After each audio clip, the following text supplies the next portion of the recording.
নমস্কাৰ, মই সকলো ইছলাম ধৰ্মীয় লোকক ঈদুল জোহাৰ উপলক্ষে মোৰ ফালৰ পৰা শুভেচ্ছা জ্ঞাপন কৰিলোঁ।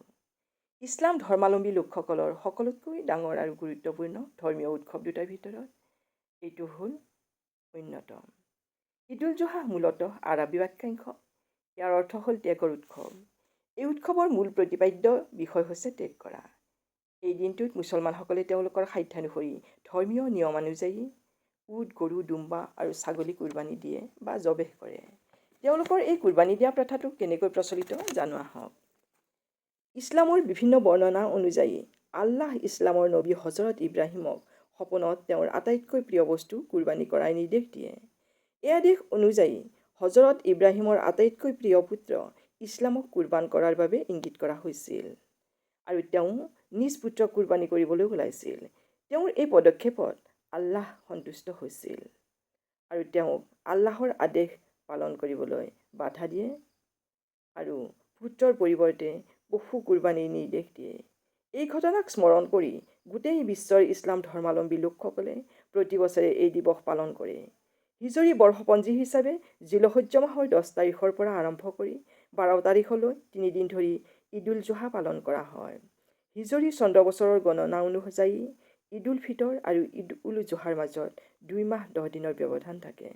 দিনৰ হিচাপত সৰ্বোচ্চ 70 দিন হ'ব পাৰে। এনেকৈ তেওঁলোকৰ কুৰবানী দিয়া প্ৰথা প্ৰচলিত হৈ আহিল। ইছলামৰ মতে যাৰ জাকাত দিয়াৰ সামৰ্থ্য আছে তেওঁক ঈদুল জোহা উপলক্ষে পশু কুৰবানী দিয়াৰ নিৰ্দেশ দিয়া হৈছে। ঈদুল জোহাৰ দিনৰ পৰা আৰম্ভ কৰি পৰৱৰ্তী 2 দিন পশু কুৰবানীৰ বাবে নিৰ্ধাৰিত ভাৰতৰ সকলো মুছলিমসকলে সাধাৰণতে গৰু, খাহী, ছাগলী কুৰবানী দিয়ে। এজন ব্যক্তিয়ে এটা গৰু বা এটা ছাগলী কুৰবানী দিব পাৰে। তদুপৰি গৰুৰ ক্ষেত্ৰত কেইবাজনো ব্যক্তি মিলি কুৰবানী দিয়াও দেখা যায়।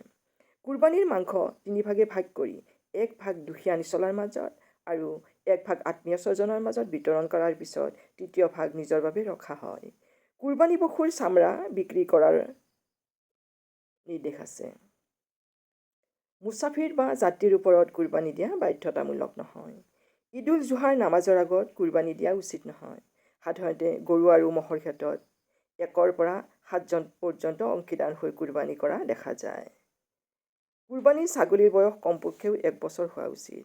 গৰু আৰু ম'হৰ বয়স কমপক্ষেও 2 বছৰ হোৱা উচিত। নিজ হাতে কুৰবানী দিয়া ভাল।